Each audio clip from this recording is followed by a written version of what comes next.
Magandang araw sa ating mga respetadong senior citizen. Ang pagtanda ay isang biyaya, isang yugto ng buhay kung saan mas marami na tayong panahon para sa sarili at sa mga mahal sa buhay. Subalit, kasabay ng pagdagdag ng edad, isa sa mga karaniwang hamon na kinakaharap na marami ay ang pananakit ng katawan. Maaring ito ay pananakit ng kasukasuan, likod, kalamnan, o iba pang bahagi na nagdudulot ng limitasyon sa pagkilos at nakakaapekto sa kalidad ng ating buhay.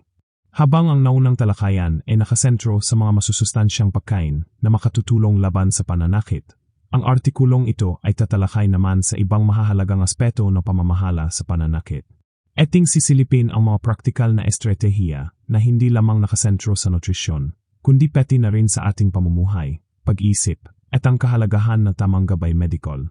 Layunin natin na bigyan kayo ng mas malawak na pangunawa at mga kasangkapan upang harapin ang pananakit ng may pag-asa at aktibong pamamaraan. Pag-unawa sa kalikasan ng pananakit sa mga senior ay dalawa. Ang pananakit ay hindi lamang isang simpleng sensasyon. Ito ay isang komplikadong karanasan na may iba't ibang pinagmumulan, lalo na sa ating mga nakatatanda. Mahalagang maunawaan ang mga karaniwang uri at sanhi nito upang mas epektibo natin itong matugunan. Osteoarthritis. Ito ang pinakakaraniwang uri ng arthritis, dulot ng wear and tear o pagkasira ng cartilage, ang malambot na tissue sa dulo ng mga buto sa mga kasukasuan. Ang resulta ay pananakit, paninigas at pamamaga, karaniwan sa tuhod, balakang, kamay at gulugod. Rheumatoid arthritis, isang autoimmune disease kung saan inattect ng sariling immune system ng katawan ang mga kasukasuan, nagdudulot ng pamamaga, matinding pananakit at posibleng pagkasira ng kasukasuan. Pananakit ng likod, back pain. Maraming sanhi ito, kabilang ang muscle strain, disc problems, tulad ng herniated discs, spinal stenosis, pagsikip ng spinal canal, o osteoporosis na nagiging sanhi ng vertebral fractures. Ang talamak na pananakit ng likod ay maaring makaapekto ng malaki sa pang-araw-araw na gawain. Neuropathic pain, pananakit ng nerbiyos, dulot ito ng pinsala o dysfunction sa nervous system. Ang mga kondisyon tulad ng diabetes, diabetic neuropathy, shingles, postherpetic neuralgia, o sciatica ay maaring magresulta sa nasusunog, nangingilabot, o parang tinutusok na pananakit. Fibromyalgia, isang kondisyon na kinatatangyan na malawakang pananakit sa kalamnan at mga connective tissues, kasama ang pagkapagod, problema sa pagtulog, at tender points sa katawan. Osteoporosis, bagamat hindi direktang masakit ang pagrupok ng buto, ang resulta nitong bali, fractures, lalo na sa balakang, pulso, o gulugod, ay nagdudulot na matinding pananakit. Ang pag-unawa na ang inyong nararamdamang pananakit ay maaring may partikular na sanhi ay ang unang hakbang tungo sa tamang pamamahala. Hindi ito dapat balewalain bilang normal lang sa pagtanda. Ang papel ng aktibong pamumuhay sa paglaban sa pananakit ay dalawa. Marami ang nag-aakala na kapag may pananakit, dapat ay iwasan ang pagkilos. Ngunit sa maraming kaso, ang tamang uri at antas ng pisikal na aktibidad ay mahalaga para mabawasan ang pananakit at mapabuti ang pangkalahatang kalusugan ng mga senyor. Bakit mahalaga ang ehersisyo? Nagpapalakas ng kalamnan. Ang malalakas na kalamnan ay sumusuporta sa mga kasukasuan na nakakabawas ng stress at pananakit. Nagpapabuti ng flexibility. Ang regular na pagunat, stretching, ay nakakatulong na mapanatili ang saklaw ng paggalaw ng mga kasukasuan at binabawasan ang paninigas. Nagpapabuti ng sirkulasyon. Ang ehersisyo ay nagpapataas ng daloy ng dugo na nagdadala ng oxygen at sustansya sa mga tissue, kabilang ang mga apektado ng pananakit. Naglalabas ng endorphins.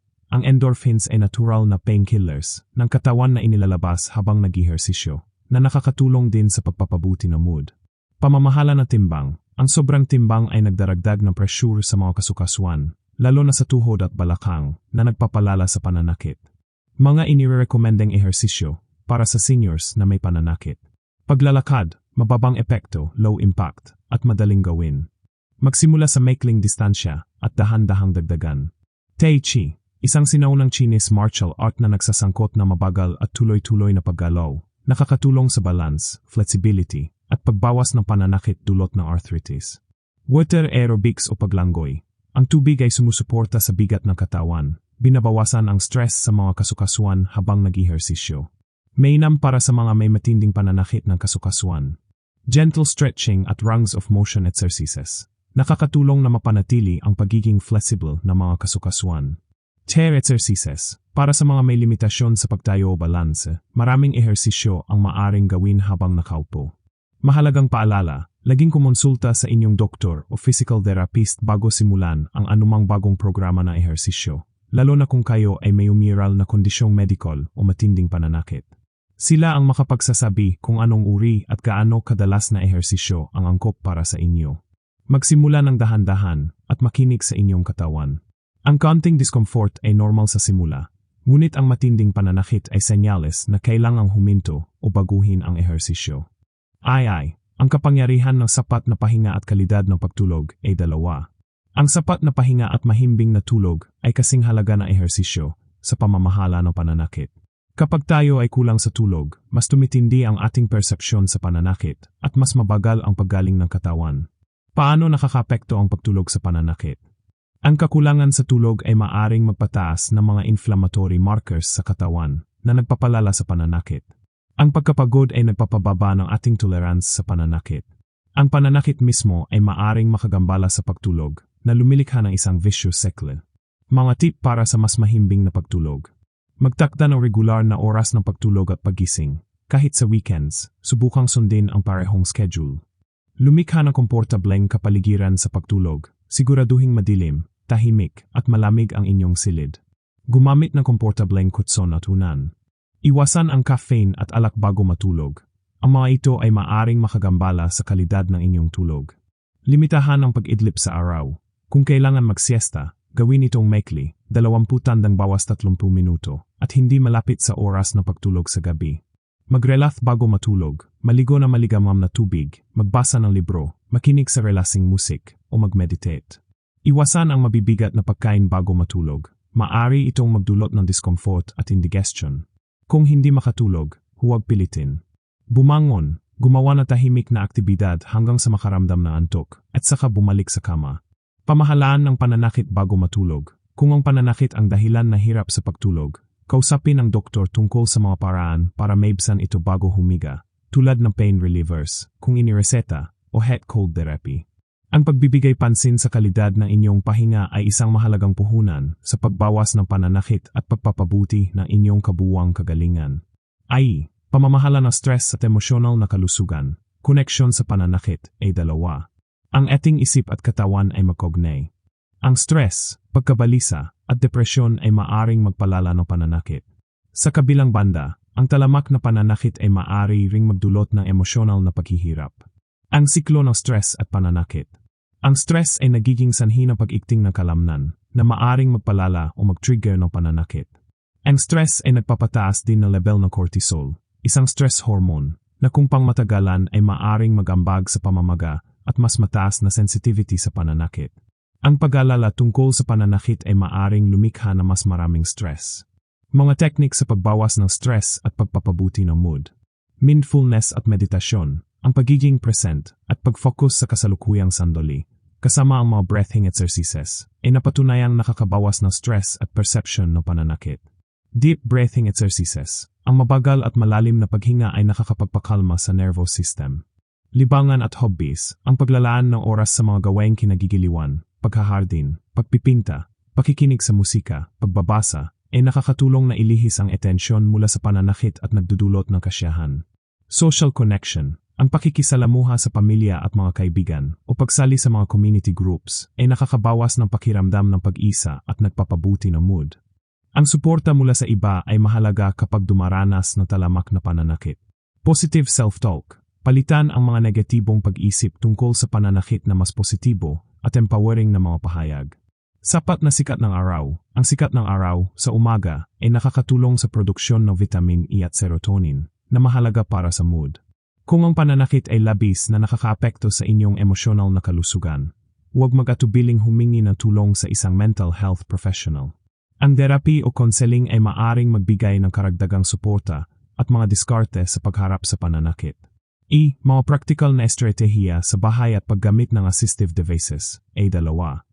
May mga simpleng pagbabago at kagamitan na maaring makatulong upang gawing mas ligtas at komportable ang inyong tahanan at mabawasan ang panganib ng paglala ng pananakit o pagkakaroon ng injury. Ergonomya at tamang postura. Sa pagupo, gumamit ng upuan na may magandang suporta sa likod. Siguraduhin ang inyong mga paa ay nakalapat sa sahig at ang tuhod ay nasa 90° angle.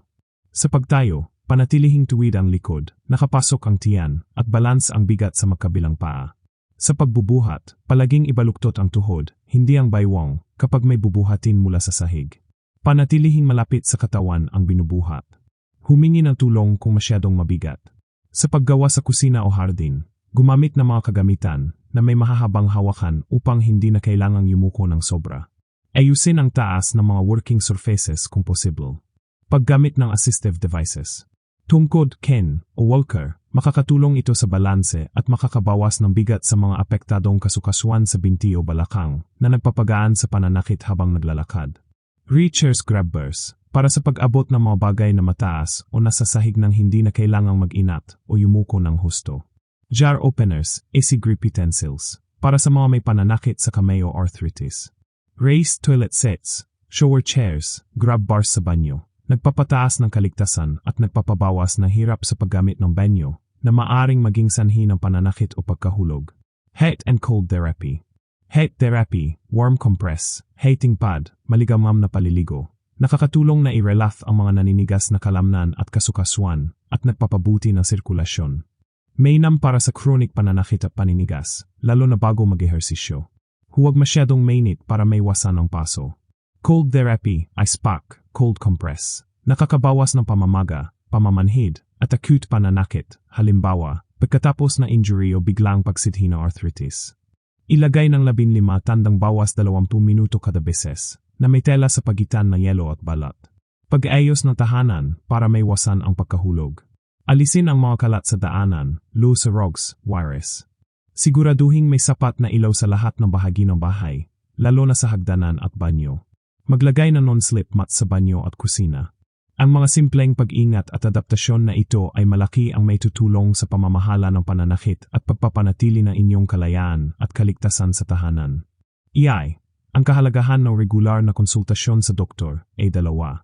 Bagamat maraming natural at lifestyle-based na paraan para pamahalaan ang pananakit, napakahalaga pa rin ng regular na pagkonsulta sa inyong doktor.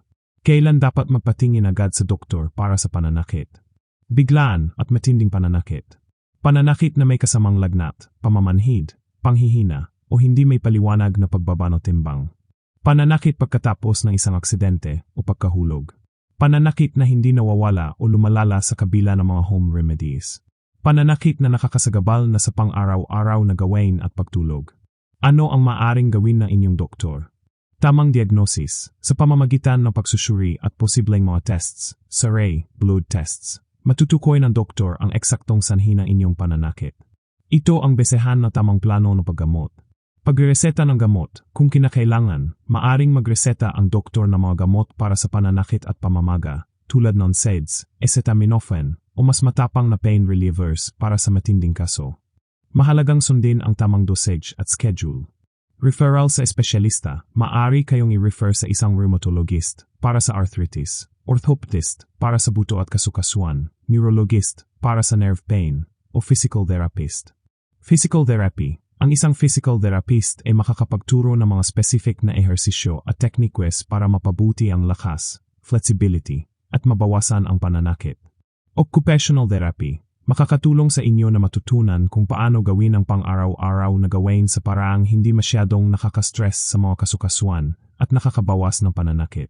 Injections. Sa ilang kaso na matinding pananakit ng kasukasuan, maaring i-rekomenda ang steroid injections para mabawasan ang pamamaga. Pag-monitor sa inyong kondisyon. Ang regular na check-up ay mahalaga para masubaybayan ang epekto ng gamutan at gumawa ng mga adjustment kung kinakailangan. Huwag matakot na magtanong sa inyong doktor tungkol sa inyong pananakit at mga opsyon sa paggamot. Ang bukas na komunikasyon ay susi sa epektibong pamamahala ng inyong kalusugan. Konklusyon, pamumuhay ng mas maginawa sa kabila ng pananakit ay dalawa. Ang pananakit ay isang karaniwang bahagi ng pagtanda para sa marami. Ngunit hindi ito nangangahulugang kailangan ninyong magdusa ng tahimik o hayaang controlling nito ang inyong buhay. Sa pamamagitan ng isang holistikong pamamaraan, na kinabibilangan ng tamang ehersisyo, sapat na pahinga, epektibong pamamahala ng stress, praktikal na adaptasyon sa tahanan, at pakikipagtulungan sa inyong healthcare team, posible na makontrol ang pananakit, mapabuti ang inyong pagkilos, at mapanatili ang isang aktibo at makabuluhang buhay. Tandaan, ang kaalaman ay kapangyarihan. Ang pag-unawa sa inyong pananakit at ang mga magagamit na estratehiya ay ang unang hakbang tungo sa mas maginhawang pamumuhay.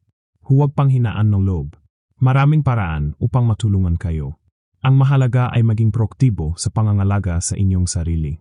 Naway ang mga impormasyong ito ay magsilbing gabay at inspirasyon sa inyong paglalakbay tungo sa mas mabuting kalusugan at kalayaan mula sa matinding pananakit. Ang inyong kagalingan ang aming hangad. Manatiling malusog at positibo.